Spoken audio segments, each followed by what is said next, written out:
কখনো ভেবেছেন যখন মাতা সন্তানকে জন্ম দেয় তখন কি হয়? 9 মাস গর্ভে ধারণ, প্রসবের তীব্র যন্ত্রণা, যে যন্ত্রণা এতটাই ভয়ানক হয় যে মনে হয় সন্তানের জন্মের সাথে মাতারও এক নতুন জন্ম হচ্ছে। আর এই জন্মের সাথে শেষ হয় মাতার যন্ত্রণার। কিন্তু যদি আপনি আপনার দৃষ্টিভঙ্গি পাল্টে দেখেন তাহলে আপনি বুঝতে পারবেন যে এই যন্ত্রণার অন্ত এক অপার আনন্দের প্রারম্ভ সন্তানের, আর সন্তান মাতা পিতার জন্য সুখের প্রারম্ভ। জীবনের সাথে এটাই হয়। আমরা কখনো কখনো কোনো সম্পর্ক বা পরিস্থিতির যন্ত্রণার অন্তের জন্য এত বিচলিত হয়ে যাই যে সেই আনন্দের প্রারম্ভ আমরা দেখতেই পাই না। মনে রাখবেন, যন্ত্রণা আনন্দের প্রারম্ভের লক্ষণ মাত্র। রাধা রাধা। নদীর জল মিষ্টি হয় আর সাগরের জল হয় নোনতা, আর কোনো নালার জল দুর্গন্ধে ভরা হয়। কেন? নদীর জল মিষ্টি হয় কারণ সে সকলকে জল দেয়, সাগর জল নেয়, আর তাই জন্য নোনতা হয়। আর নালা সে বওয়া বন্ধ করে দেয়, আর সেই কারণেই তা দুর্গন্ধময় হয়ে ওঠে, সে কাজের অযোগ্য হয়ে ওঠে। আমাদের জীবনেও অনেকটা এমনটাই হয়ে থাকে। যদি নদীর মতন জীবনে কিছু দিতে শেখেন তাহলে জীবনে মিষ্টত্ব বজায় থাকবে। যদি সাগরের মতন ভাগ দেওয়ার বদলে শুধু সঞ্চয় করতে থাকেন তাহলে মনে তিক্ততা ভরে থাকবে। আর যদি নালার মতন বওয়া বন্ধ করে দেন, কর্ম করা ছেড়ে দেন, তাহলে কাজের অযোগ্য হয়ে যাবেন। আর সেই জন্য কোনো বিশ্রাম ছাড়াই কর্ম করতে থাকুন। আর যা কিছু আপনার কাছে আছে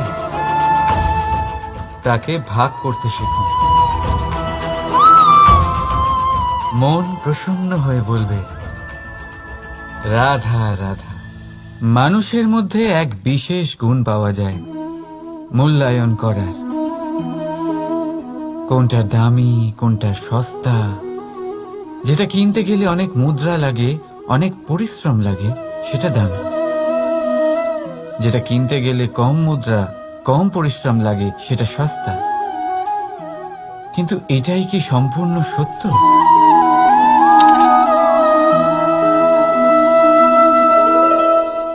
এখন আপনার সামনে একটা পাত্র আছে যাতে জল ভরা আছে, আর একটা সোনার মুদ্রা। বলুন, এই দুই বস্তুর মধ্যে বেশি দামি কোনটা?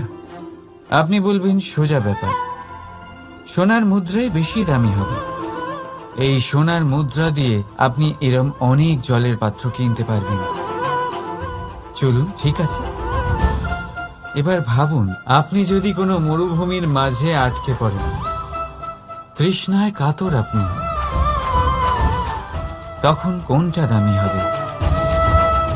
তখন তো আপনি এই এক ঢোক জলের জন্য নিজের সারা জীবনের উপার্জন, যা আপনি আয় করেছেন,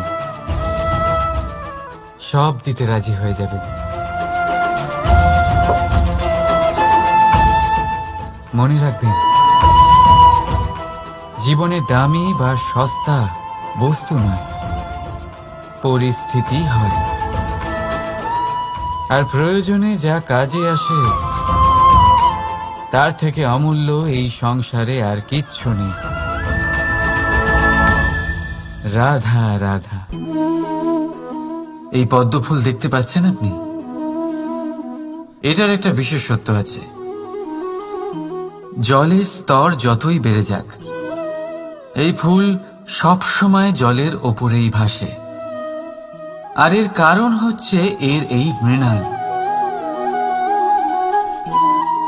যখনই জলের স্তর বাড়ে ঠিক তখনই এই মৃণালও বাড়ে আর এই ফুলকে জলের ওপরে ভাসিয়ে রাখে। কিন্তু যখন জল কমে যায়,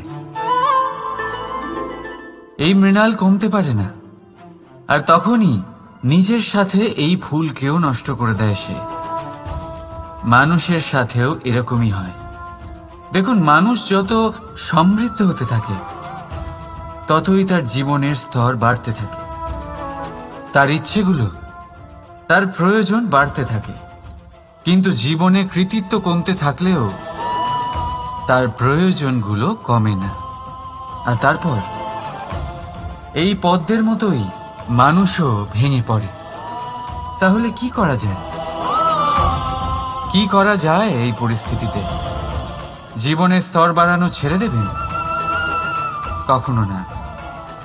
কিন্তু জীবনের স্তর বাড়ানোর সাথে সাথে নিজের আত্মশক্তি একত্রিত করুন। সংকটের মুহূর্ত এলে আপনি আপনার জীবন কিভাবে কাটাবেন তার অনুশীলন করুন।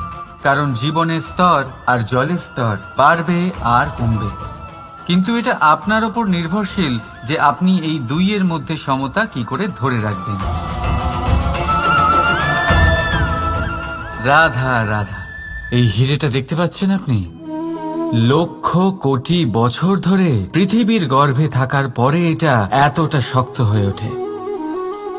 কিন্তু যখন খনি থেকে একে বের করা হয়, এটি কয়লার মতোই থাকে, সাদা, শক্ত, নিস্তেজ। কিন্তু যখন একে পালিশ করা হয় তখন এটা তেজ লাভ করে, আর ঠিক তখনই এর মূল্য বৃদ্ধি পায়। সংসারে মানুষের সাথেও ঠিক এমনটাই হয়ে থাকে।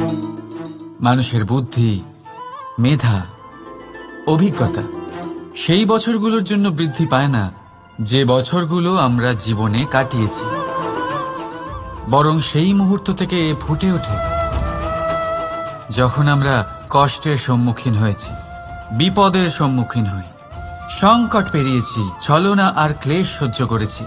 এই জন্য যদি আপনার জীবনে আপনি সংকটের সম্মুখীন হন, বিপদ আসে, কষ্ট আসে, তাতে একেবারেই ভয়ভীত হবেন না। তাকে আহ্বান জানান, কারণ এই পরিস্থিতিগুলোই আপনাকে অভিজ্ঞতা দেবে যা আপনাকে উন্নত করবে। রাধা রাধা। প্রকৃতি প্রত্যেক জীবকে অনুভূতি দিয়েছে যাতে সে নিশ্চল না হয়, কোনো না কোনো কর্ম করতে থাকে। আর সেই অনুভূতি হল খিদে। পশু, পক্ষী, প্রাণী পরিশ্রম করতে থাকে নিজের খিদে মেটানোর জন্য। কিন্তু অন্য জীবের মতো মানুষের খিদে কি তার পেট অবধি সীমিত থাকে? পেটের খিদে মেটাতে মেটাতে কখন যে এই খিদে মন আর মায়ার তৃষ্ণায় রূপান্তরিত হয় আমরা বুঝতেই পারি না। আর বেশিরভাগ ক্ষেত্রে এই তৃষ্ণা অর্থ সংগ্রহ করা অবধি সীমিত থাকে। নিজের জীবন ধারণ ছেড়ে কার জন্য এই অর্থ সংগ্রহ করছেন আপনি? আগামী প্রজন্মের জন্য। বড়ই বিচিত্র, তাই না?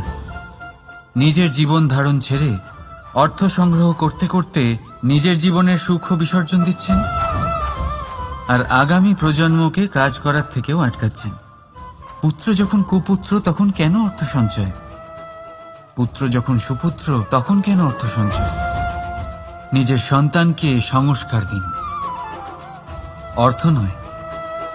যদি সন্তান সংস্কারী হয় তখন সে নিজের এক সংসার তৈরি করবে। যদি সংস্কারহীন হয় তাহলে আপনার বানানো সংসার এমনিই সে ভেঙে দেবে। জীবনে যদি কিছু সঞ্চয় করতে হয় তাহলে জ্ঞান সঞ্চয় করুন, প্রেম সঞ্চয় করুন, আর আমার সাথে ভালোবেসে বলুন রাধা রাধা। জীবনকে রথ বলা হয়, কিন্তু কেন? এখন আপনি বলবেন এই জন্য কারণ জীবনও ঠিক রথের মতোই চলতে থাকে। কিন্তু আপনি কখনো এই রথকে বোঝার চেষ্টা করেছেন? এই রথে সামনে ঘোড়া থাকে আর পিছনে চাকা। এই ঘোড়া হলো আপনার কর্ম, আর এই চাকা কর্মফল। এই ঘোড়া যেখানেই যায়, রথের চাকাগুলি সেখানেই এগোতে থাকে। যদি আপনার ঘোড়া অর্থাৎ আপনার কর্ম শুভ সহজ পথে চলে, তাহলে আপনার যাত্রাও আনন্দময় হবে। যদি কুকর্মের খারাপ পথে চলেন, তাহলে আপনার যাত্রা খানা খন্দ দিয়ে ভরে যাবে। আপনার কর্মগুলিকে ঘোড়ার মতো নিয়ন্ত্রণে রাখুন। ফলের চাকা সর্বদাই আপনাকে মধুর পরিণামই দেবে। রাধা রাধা। সংসারে সব থেকে কঠিন কাজ কি? কেউ বলবেন পর্বত আরোহণ করা, কেউ বলবেন সাঁতার কাটা, কেউ বলবেন আকাশে ওড়া। কিন্তু বাস্তবে সত্যি কি এগুলি কঠিন? আসলে যদি দেখা যায় তো এগুলি কিছুটা আলাদা। যে কাজ আমরা করতে অভ্যস্ত নই, আমরা তাকে কঠিন ভেবে নিই।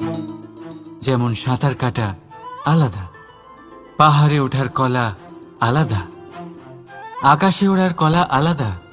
যেমন কিছু মানুষ গণিত আর বিজ্ঞানকে কঠিন ভেবে নেয়, কিন্তু বাস্তবে এটা সাহিত্যের থেকে কিছুটা ভিন্ন, কঠিন নয়। দেখুন, এই সংসারে কঠিন কিছুই নেই, শুধু একে অপরের থেকে কিছুটা ভিন্ন। যেমন কোনো মানুষ হন, সম্পর্ক হোক, কারোর চিন্তাধারা বা বিচার বুদ্ধি হোক, কখনো কখনো আমরা বুঝতে পারি না, কারণ আমাদের চিন্তাধারা ও বিচার বুদ্ধির থেকে সেগুলি আলাদা। কিন্তু যদি এটা বুঝে নেওয়া যায় যে সেটা কঠিন নয়, একটু ভিন্ন মাত্র, তাহলে অনেক সম্পর্ক বাঁচানো যেতে পারে। রাধা রাধা। আপনি কখনো কোনো পাখি দেখেছেন? তীব্র বায়ু, ভয়ানক বর্ষা, হিংস্র জীব একাধিকবার তাদের বাসা নষ্ট করে দেয়, কিন্তু তাও সে ঝড়ের সাথে ঝগড়া করে না। সে কখনো বর্ষাকে হিংসে করে না, আর না সে হিংস্র পশুদের ওপর প্রতিশোধ নেয়। সে শুধু স্থান পরিবর্তন করে, অন্য কোনো শক্ত ডালে আবার নিজের বাসা বানাতে উদ্যোগী হয়, আর তারপর সফল হয়ে নিজের পরিবার প্রতিষ্ঠা করে। আর তারপর কিছু মাসের মধ্যেই তার ছোট সন্তানদের আকাশে ডানা মেলে উড়তে দেখা যায়। অন্যদিকে একটি সাপ প্রহারের প্রতিশোধ নেওয়ার উদ্দেশ্যে মানুষের বসতিতে প্রবেশ করে, আর শেষে সে নিজেই মারা যায়। এই শিক্ষাই আমাদের মানুষদের জন্য প্রযোজ্য। প্রতিশোধের আগুনে মানুষ স্বয়ং ভস্ম হয়ে যায়, উত্থান থেকে পতনের দিকে নিয়ে যায়। তাই যদি জীবনে উন্নতি করতে হয়, তবে পরিবর্তনের চিন্তা নিয়ে কর্ম করুন, নয়তো প্রতিশোধ আপনাকে রসাতলে তলিয়ে দেবে। রাধা রাধা। এই ফলটা দেখছেন আপনি? এটা সেই ফল যেটা গাছের সবচেয়ে উঁচু ডালে পাওয়া যায়, কিন্তু যখন এটা খসে পড়ে, তখন এটা আকাশের দিকে যায় না যা ওপরে আছে, সে যায় সেই ভূমির দিকে যে নিচ থেকে তার দিকে তাকিয়ে থাকে। কেন? কারণ এই ফলের নিজের উচ্চতার ধারণা মাটির থেকে নিজের দূরত্ব দেখে হয়। এই ব্যাপারটাই আমাদের মানুষের জন্যও খাটে। যদি আপনি সম্পন্ন হন, তাহলে তাদের সাহায্য অবশ্যই করবেন যাদের সামর্থ্য আপনার থেকে কম, যাদের সাহায্যের অত্যন্ত প্রয়োজন। আপনার সামর্থ্য বেশি কারণ তাদের আপনার থেকে সামর্থ্য কম। দেখুন, জীবনে আনন্দ শুধু বড় হওয়ায় নয়, বরং তাদের সাহায্য করেও আছে যারা কোনো কারণবশত আপনার থেকে নিচে রয়ে গেছেন। আর যখন একটা ফল এই কথাটা বুঝতে পারে, তখন আপনি নয় কেন? রাধা রাধা। সময় বড়ই বিচিত্র অনুভব দেয়। যখন অপেক্ষা করছেন তখন অনেক লম্বা হয়ে যায়। প্রতিটা মুহূর্ত একটা গোটা দিনের মতো মনে হয়। ঠিক সেইভাবেই যদি কোথাও যেতে দেরি হয়, তখন সময় দৌড়তে থাকে। প্রসন্নতায় বয়ে যায় আর নিরাশায় থমকে যায়। আপনদের সাথে থাকলে সময়ের খেয়ালই থাকে না, শত্রুদের সাথে থাকলে সেই সময়ই খারাপ হয়ে যায়। কিন্তু এটাই কি সত্যি বাস্তব? না, সময় তো সময়ই হয়, নিজের গতিতেই চলে সে। শুধু সেই গতির আভাস আমাদের মানসিক অবস্থা অনুযায়ী বদলে যেতে থাকে। তাই এই সমস্যা সময়ের নয়, আমাদের মানসিকতা। তাই নিজেকে খুশি রাখুন, অন্যদেরও খুশি রাখুন। আগের সমস্ত ঘটনা ভুলে যান আর একটা উজ্জ্বল ভবিষ্যতের দিকে অগ্রসর হন। সময় সবসময় ভালোই লাগবে। প্রেম করুন সবার সাথে, সময় সবসময় সুখেই কাটবে। রাধা রাধা। অগ্নি জীবনে খুব মহত্বপূর্ণ হয়। এই অগ্নি, এই অগ্নি উজ্জ্বলতা হয়ে আমাদের জীবিত রাখে।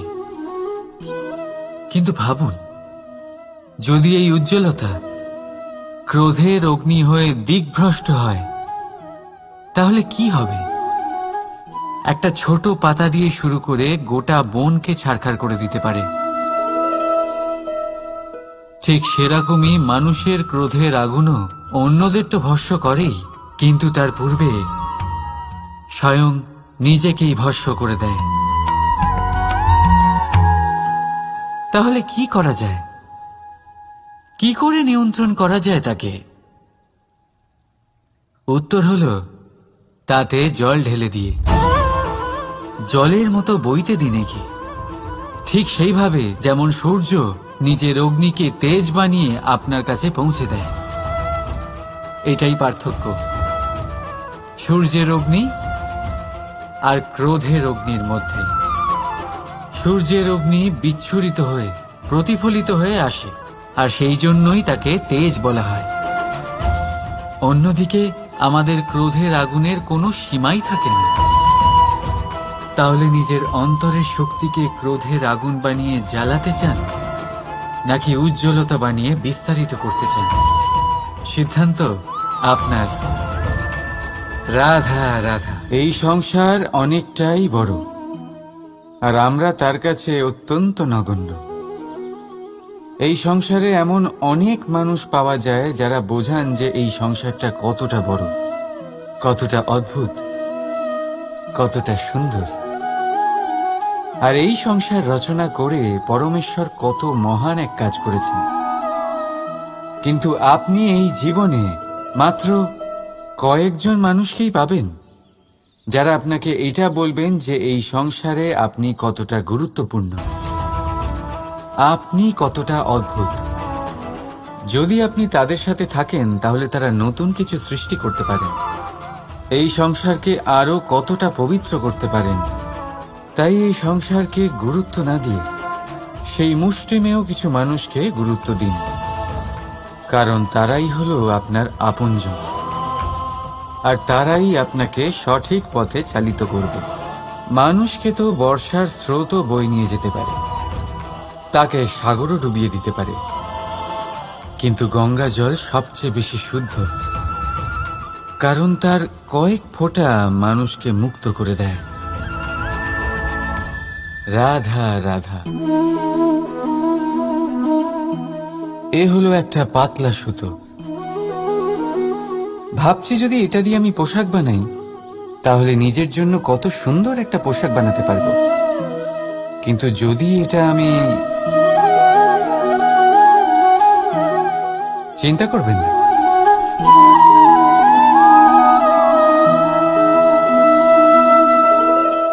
দেখুন এই সুতো জোড়া লেগে গেল। শুধু পার্থক্য হচ্ছে এটাই যে আগের মতো এটা আর সরল নেই, আর এটার দৈর্ঘ্য আগের থেকে কিছুটা কমে গেছে। এই সংসারে প্রেমের সাথেও ঠিক এটাই হতে পারে। প্রেমের এই সুতো যা দুই মানুষকে একসাথে বেঁধে রাখে, অহংকার আর স্বার্থের আঘাত সে সহ্য করতে পারে না, ছিঁড়ে যায়। চেষ্টা করলে আবার এই সম্পর্ক হয়তো জোড়া লাগতে পারে, কিন্তু তা আগের মতো কখনোই থাকে না, কারণ মনে গিট পড়ে যায়। সেই জন্য প্রেমকে স্নেহের সাথে সামলে রাখুন, অহংকার আর স্বার্থের থেকে দূরে থাকুন। রাধা রাধা। আগুন কি করে? জ্বালায়। সেটা কাঠই হোক, কয়লা হোক, বস্ত্র হোক, যাই আপনি আগুনে দেবেন তা ভস্ম হয়ে যাবে। কিন্তু সোনা, যদি আপনি সোনা আগুনে ফেলেন তাহলে তা কুন্দন হয়ে নিজের অস্তিত্ব তৈরি করে। যদি আপনি লোহা গরম করেন তাহলে তা ইস্পাত হয়ে যায়। কেন কেন হয় এরকম? কারণ তাদের অন্তরের আগুন জ্বালানোর আগুনের থেকে অনেক বেশি তীব্র হয়। এই আগুন হলো পবিত্রতার, এই আগুন হলো নিশ্চয়তার। যদি আপনার লক্ষ্য স্থির থাকে, আপনার ইচ্ছে দৃঢ় হয়, তাহলে কুন্দন হয়ে বেরোবেন, ইস্পাত হয়ে বাঁচবেন, অন্তর থেকে শক্তি পাবেন, আর কেউ আপনার সাথে কোনো অনিষ্ট করতে পারবে না। রাধা রাধা। মানুষের জীবন কি? আপনি বলতে পারেন জন্ম আর মৃত্যুর মধ্যেকার সময়। আর মৃত্যু কখন হয়? যখন মানুষ শ্বাস নেওয়া বন্ধ করে দেয়, হাত পা নাড়ানো বন্ধ করে দেয়, ভাবা ছেড়ে দেয়। এমনটা নয়। মানুষের অন্তর, তার মৃত্যু তখনই হয় যখন তার অন্তরের করুণা শেষ হয়ে যায়।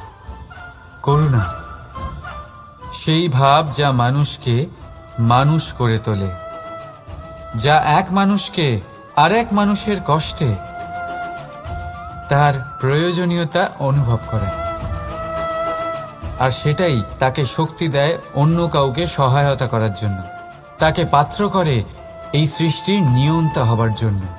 দেখুন, এই সংসারে মৃত্যু কেবলমাত্র একবারই হয়, তাই তার আগে কেন মরব?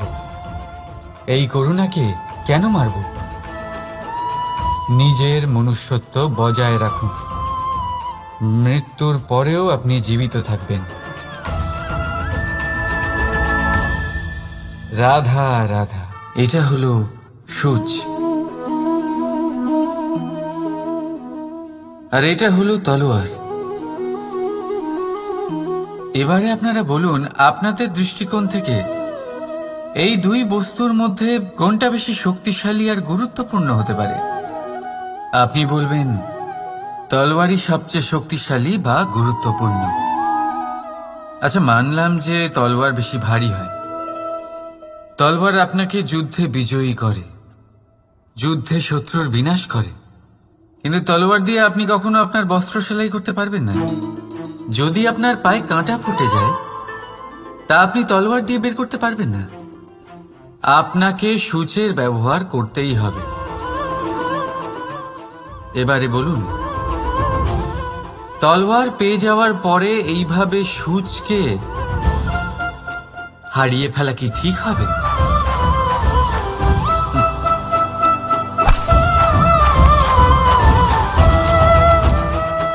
ঠিক সেইভাবেই জীবনে সম্পন্ন বন্ধু পাওয়ার পরেও আপনার সেই বন্ধুদের হারাবেন না যারা কম সম্পন্ন, দরিদ্র। কারণ তারা আপনার সাথে তখন ছিলেন যখন আপনি কিছুই ছিলেন না, আর জীবনে দরকার পড়লে তারাই আপনার কাজে আসবে, সম্পন্ন বন্ধু নয়। তাই যাকে ভালোবেসেছেন তার সাথে বন্ধুত্ব পালন করুন, চিত্ত আনন্দে জেগে উঠবে। রাধা রাধা। এই সংসারে সবচেয়ে বড় পাপ কি হতে পারে? কেউ বলবেন অসত্য, কেউ বলবেন ছলনা, আবার কেউ বলবেন লালসা। না, সংসারে সবচেয়ে বড় পাপ হল নারী জাতির অসম্মান, নারীর মান ভঙ্গ করা। কারণ এই অপরাধ কেবল নারীর শরীরকেই নয়, বরং তার মন আর আত্মাকেও আহত করে থাকে। তাহলে এবার প্রশ্ন হলো, যে এই অপরাধ করেছে তাকে কি শাস্তি দেওয়া উচিত? কেউ বলবেন শারীরিক যন্ত্রণা, আর কেউ বলবেন মৃত্যুদণ্ড। কিন্তু এই অপরাধের শাস্তি নির্ধারণ করার আগে এটা জানার কি কোনো প্রয়োজন নেই যে অপরাধী আসলে কে? এখন আপনি বলবেন সহজ ব্যাপার, সেই পুরুষ যে নারীর মান ভঙ্গ করেছে। কিন্তু এ কি সম্পূর্ণ সত্যি? নিজের অপমানের জন্য, নিজের সম্মানকে নিজেই হারানোর জন্য কখনো নারী কি নিজে দায়ী হতে পারে না? ভেবে দেখুন, সম্মানহানির থেকে বাঁচার জন্য সর্বপ্রথম সম্মানের সীমার ওপর নজর দেওয়া প্রয়োজন। রাবণ সীতার হরণ এই জন্যই করতে পেরেছিলেন কারণ সীতা নিজের বোকামোর জন্য রাবণের সেই সীমা উল্লঙ্ঘন করা সহজ করে দিয়েছিলেন। কিন্তু অশোক বাটিকাতে সেই সীতাকেই রাবণ স্পর্শ পর্যন্ত করতে পারেননি, কারণ সে রাবণ আর তার মাঝখানে ঘাস দিয়ে একটা ছোট রেখা বানিয়ে দিয়েছিলেন। জীবনে না বলতে শিখুন। যদি কেউ আপনার সম্মানের সীমা পার করতে চেষ্টা করে তাহলে তাকে সেখানেই আটকাতে শিখুন। আপনার ওপরে ওঠা প্রথম হাত, প্রথম কটাক্ষ ওইখানেই আটকাতে শিখে নিন। তখন কোনো পুরুষের সাহস হবে না আপনাকে আবার অপমান করতে চেষ্টা করার, কারণ নারী জননী, পূজনীয়। তাই নিজেকে দুর্বল মনে করে আপনি অপরাধী হবেন না। রাধা রাধা।